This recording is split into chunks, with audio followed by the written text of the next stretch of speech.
ఈరోజు దేవుని వాగ్దానము, పరిశుద్ధాత్మ వాగ్దానము. పరిశుద్ధ గ్రంథం బైబిల్లో నుంచి దేవుని వాక్యాన్ని మనం చదువుకుందాం. లూకా సువార్త 2వ అధ్యాయము 10-11 వచనాలు. అయితే ఆ దూత, భయపడకుడి, ఇదిగో ప్రజలందరికీ కలగబో మహా సంతోషకరమైన సువార్తమానము నేను మీకు తెలియజేయుచున్నాను. దావీదు పట్టణమందు నేడు రక్షకుడు మీ కొరకు పుట్టి ఉన్నాడు, ఈయన ప్రభు అయిన క్రీస్తు. ప్రభునందు ప్రియులరా, ఈ యొక్క మీ అందరికీ కూడా క్రిస్మస్ శుభాకాంక్షలు తెలియజేస్తున్నాను. ఈ క్రిస్మస్ రోజున మీ అందరితో ఈ వాగ్దానం ద్వారా మేము కలుసుకోవటం కూడా ఇందుని బట్టి మేము దేవుని ఎంతగానో స్తుతిస్తున్నాం. ఈరోజు వాగ్దానము, ప్రభు ఈ లోకంలో జన్మించాడు, రక్షకుడు ఈ లోకంలో జన్మించాడు. నా ప్రియ దేవుని బిడ్డలారా, బైబిల్ ఈ విధంగా సెలవిస్తూ ఉంది. దేవుని దూత పరలోకం నుంచి ఈ భూమి మీదకి దిగివచ్చి, గొర్రెల కాపరులు వారు ఒక రాత్రికాల సమయంలో ఒక పొలములో కూడి ఉండగా దేవుని దూత భూమి మీద దిగివచ్చి వారితో మాట్లాడుతున్న సందర్భం. ఇంతకీ ఏం మాట్లాడుతున్నారు అని అంటే, భయపడకుడి, ప్రజలందరికీ కలగబో మహా సంతోషకరమైన సువార్తమానము. నా ప్రియ దేవుని బిడ్డలారా, ఇది ఒక వ్యక్తికో, ఇంటికో, కుటుంబానికో, ఒక దేశానికో కాదండి. బైబిల్ చెప్తుంది ప్రజలందరికీ. ప్రజలందరూ అనగా ఈరోజు ఈ వాగ్దానం వింటుండగా నీవు నీ కుటుంబం ఉన్నారు. మరి ఏ భేదము లేకుండా, ఏ జాతి భేదం లేకుండా ప్రతి ఒక్కరూ ఉన్నారు. రక్షకుడు మీ కొరకు పుట్టి ఉన్నాడు. ఈరోజు నా ప్రియ దేవుని బిడ్డలారా, అయితే దేవుణ్ణి ఆరాధించే దూతలు భూమి మీదకి వచ్చి ఈ గొప్ప శుభవర్తమానాన్ని తెలియజేస్తున్నారు.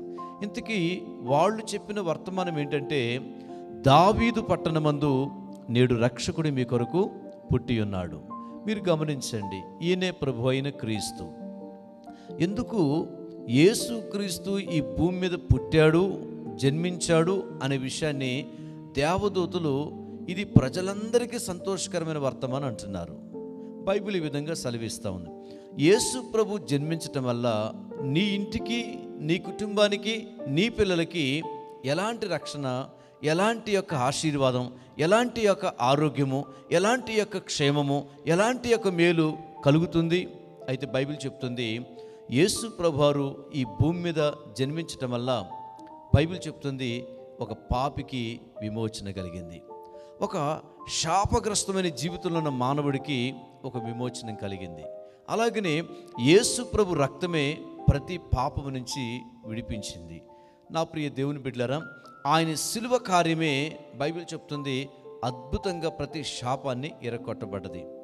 ఈరోజు ఈ వాగ్దానం వింటుండగా బైబిల్ చెప్తుంది, ఆ యేసు ప్రభువారు ఈ భూమి మీద జన్మించటంలో ఏ ఆశీర్వాదం ఈ భూమి మీద ప్రజలందరికీ ఉందో, ఏ సంతోషం, ఆనందం ఉందో, ఆ ఆనందాన్ని, సంతోషాన్ని నువ్వు దేవునిగా, రక్షకునిగా యేసు ప్రభుని చేర్చుకున్నప్పుడే ఆ ఆనందం నీ ఇంటికి, నీ కుటుంబానికి ఉంటుందండి.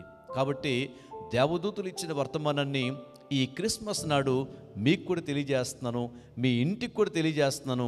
నేడే రక్షకుడు మీ కొరకు పుట్టి ఉన్నాడు, ఆయన ప్రభు అయిన యేసుక్రీస్తు. ఆ రక్షకుడి ద్వారా పాపానికి విముక్తి, శాపానికి విడుదల, అలాగనే ఆశీర్వాదకరమైన జీవితం, నిత్య జీవార్థమైందని బైబిల్ చెప్తుంది. ఇప్పుడే ఈ సమయంలో నీ ఇంటికి, నీ కుటుంబానికి శుభాన్ని, సమాధానం ప్రకటిస్తూ క్రిస్మస్ శుభాకాంక్షలు తెలియజేస్తూ ప్రార్థన చేసుకుందాం. ప్రేమగల యేసయ్యా, నీకు వందనాలు.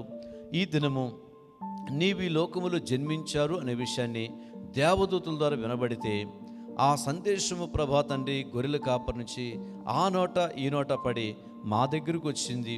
ఈరోజు మేము కూడా తండ్రి ఈ వాగ్దానం ద్వారా నీ జనులందరికీ ఈ శుభవర్తమానం తెలియజేశాం. ప్రతి ఒక్కరూ ఈ మాటల్ని నాయన రిసీవ్ చేసుకొని, క్లెయిమ్ చేసుకొని వారి జీవితంలో ప్రభా గొప్ప ఆశీర్వాదం పొందుకుందురుగాక. తండ్రి, వారి కుటుంబాలు దీవించబడిగాక, వర్ధిల్లునుగాక, అన్ని విధాలుగా బ్లెస్ అవునుగాక. నాయన మీ చేతికి అప్పగిస్తూ ఈ క్రిస్మస్ నాడు అనేక ఆశీర్వాదాలతో, ఆనందముతో ఈ క్రిస్మస్ ఆనందాన్ని హృదయములోనూ ఆత్మీయంగాను వారు పొందుకుందురుగాక. యేసు నామములో ప్రార్థన చేసి వేడుకుంటున్నాను తండ్రి, ఆమెన్. మీ అందరికీ మరొకసారి క్రిస్మస్ శుభాకాంక్షలు. Happy happy Christmas.